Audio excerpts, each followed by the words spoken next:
ఎవడో గెట్టినాడు వేసి ఉంటాడు. అది పెద్ద సమస్య ఏం కాదు. 10 మందిలో ఉన్నప్పుడు ఎవడో ఒకడు ఉంటాడుగా వేసేవాడు. అట్లాగే అనుకోవటమే.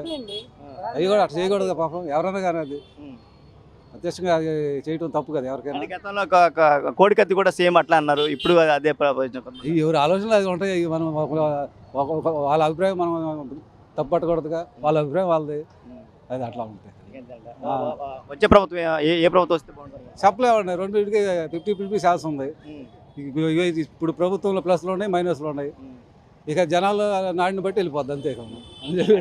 మైనస్లు ఏంటి అనుకుంటున్నారు? మైనస్లు అంటే అభివృద్ధి లేదు కదా కొద్దిగా. ఇదే ప్లస్లు అంటే జనాలకు డబ్బులు వేశారు, వాళ్ళు వేస్తారు. అభివృద్ధి చేసే కొద్దిగా ఆలోచన చేసేవాళ్ళు కొద్దిగా చేస్తారు. లేదు డబ్బులు ఈ ప్రభుత్వం వస్తే డబ్బు రాదు అనుకున్నవాడు ఇటు వేస్తారు.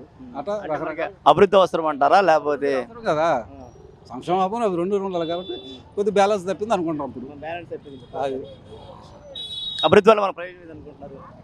ఫ్యూచర్ జనరేషన్ ఉపయోగం జరిగింది కదా. అంతే కదా. దాని గురించి ఆలోచిస్తారు. ఇప్పుడు రూపాయి సంపాదనకి మార్గాలు చూపించుకుంటే ఫ్యూచర్ జనరేషన్ బాగుంటుంది. అది ఏదైనా సరే సమస్య అట్లా ఇచ్చేదానికన్నా వాళ్ళకి బ్రతుకు తెరువు చూపిస్తే వాళ్ళే ఇంకొకరికి హెల్పింగ్ గా ఉంటారు కదండి.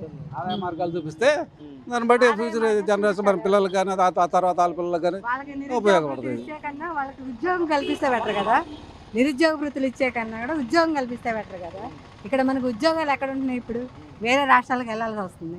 పిల్లలు బీటెక్లు చదువుకున్నా కూడా వేరే రాష్ట్రాలకి వీళ్ళ ఉద్యోగాలు చేసి కూడా అక్కడ వాళ్ళ రాష్ట్రానికి ఆదాయం ఇస్తున్నారు. అదే ఇక్కడ చేస్తే మన రాష్ట్రానికి ఆదాయం వస్తుంది కదా. అవును, ఉద్యోగ కల్పనే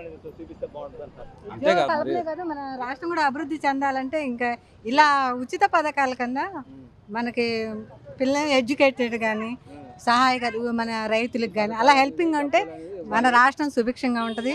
మళ్ళీ మా అభివృద్ధి మన రోడ్లు కానీ అవి కానీ అవి చేస్తే బాగుంటుందని మేము అనుకుంటాం. అది నేను ఆటో డ్రైవర్. 10,000 ఇస్తున్నారు, బాగానే ఉంది. దానివల్ల కొద్దిగా మైనస్లో ప్లస్లో ఉంటున్నాయి. ఎక్కడ పెడితే అక్కడ ఆపుతారు. తేడా ఉందండి. అప్పుడు కొంచెం బాగుండేది. ఇప్పుడు రేట్లు పెరిగిపోయినాయి కదా. ప్రతిదీ పెరిగాయి. రేట్లు పెరిగినాయి. కరెంటు బిల్లులు కానీ అన్నిటికీ కూరగాయలు కానీ అన్ని రేట్లు పెరిగినాయి. దాని విలువ దీనికి సరిపోతుంది. ఇప్పుడు ఆటో వాళ్ళకి 10,000 ఇస్తే ఈ కూరగాయలు కొంటాను కానీ పిల్లలు చదివించుకోవడానికి సరిపోయాయి. ఇప్పుడు 2,000 చేస్తున్నా సరిపోవట్లేదు. అవి కూడా పెరిగిందిలేండి. మరి దానికి పెరిగినాయి అని అనుకోకూడదు. ఇప్పుడు అంతకుముందు పెన్షన్ 1,000 రూపాయలు ఇచ్చేవాళ్ళు, ఇప్పుడు 3,000 చేశారు. కాదు ఎక్కువ రేట్లు పెరిగినాయి కాబట్టి చిన్న విషయం సార్. ఇప్పుడు 2024లో ఎవరు గెలిస్తే బాగుంటుంది? బాగా చంద్రబాబు నాయుడు, పవన్ కళ్యాణ్ వెళ్తే బాగుంటుంది అనిపిస్తుంది. మరి మా ఆలోచన అది. ఏమో మనకు రాజధాని అంటే మన ఇక్కడ ఉన్న పరిస్థితులను బట్టి రాజధాని అయితే బాగుంటుంది. కొద్దిగా అభివృద్ధి కానీ రియల్ ఎస్టేట్ కానీ మన ఇక్కడ డెవలప్మెంట్ బాగుంటుందని ఇక్కడ ఆలోచన. మిగతా ఆలోచన ఎలా ఉంటుందో తెలియదు. కాకపోతే మాకైతే వీళ్ళు వస్తేనే బాగుంటుందని మా ఆలోచన. అది అభివృద్ధి అయితే చెందింది కదండి కూటమి వల్ల. వాళ్ళు చంద్రబాబు నాయుడు ముందు చూపు ఎక్కువ అండి. వాళ్ళకి ఏంటంటే తను ఊరక 10,000 5,000 ఇవ్వడు. వాళ్ళకి ఉద్యోగ కల్పన అనేది కల్పిస్తాడు. దానివల్ల మన రాష్ట్రం కూడా బాగుంటుంది, అభివృద్ధి పదంలో వెళ్తుంది.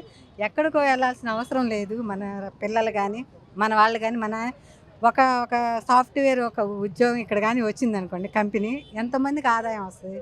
ఒక సాఫ్ట్వేర్ వాళ్ళకే కాకుండా చుట్టుపక్కల ఎంతమందికి ఉద్యోగ కల్పన జరిగింది. అలాంటివి పెట్టాలి. అది వస్తే అదొకటే కాదు, ఇంకా చాలా అభివృద్ధి చెందాలి. అవి ఇంకా మనకి తెలిసిద్ది. జగన్మోహన్ రెడ్డి గారి వల్ల వృద్ధులు, వికలాంగులు వీళ్ళు మాత్రం బాగుంది. అది అభివృద్ధి కుంటుపడిపోయింది కదా. అది చాలా మంది ఇబ్బందులు పడుతున్నారు కదా. జగన్మోహన్ రెడ్డి మీద రాయేశారు కదా. ఏ విధంగా అదంతా తెలుసు జనాలకి.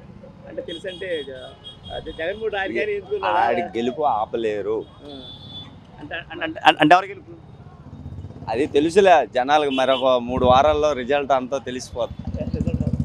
కన్నపరం ఎవరు వచ్చింది లేనిది అంతా తెలుస్తుంది. అది జనాలు ఆడంతా ఉన్నారు. ఆడే మళ్ళీ దాంట్లో డౌట్ లేదు. ఏపించింది అందరు తెలుసు. అది నేను చెప్పకూడదు. అది అంతా తెలుసు. దేవుడు ఉన్నాడు పైన. అంత తెలుసు. జగన్మోహన్ రెడ్డి గారు అన్నాడు కొన్ని సంవత్సరాలు వివేకానంద రెడ్డి చంపినప్పుడు కూడా దేవుడికి నాకు తెలుసు అన్నాడు. అది అంతా రాజకీయమే అలాంటిది. అదే దేవుడు ఉన్నాడు అన్నాడు. వివేకానంద రెడ్డి చంపినప్పుడు దేవుడు ఉన్నాడు, దేవుడు తెలుసు, బాగా తెలుసు అన్నాడు. బాగా తెలుసానంటే అది అంతా ఒక ఇది. ఇవన్నీ చెప్పుకుంటే అది ఒక మనం ఇదవుతాం. రేపు ఎలక్షన్ వస్తుంది. అప్పుడు తెలుస్తాడు. ఓకే.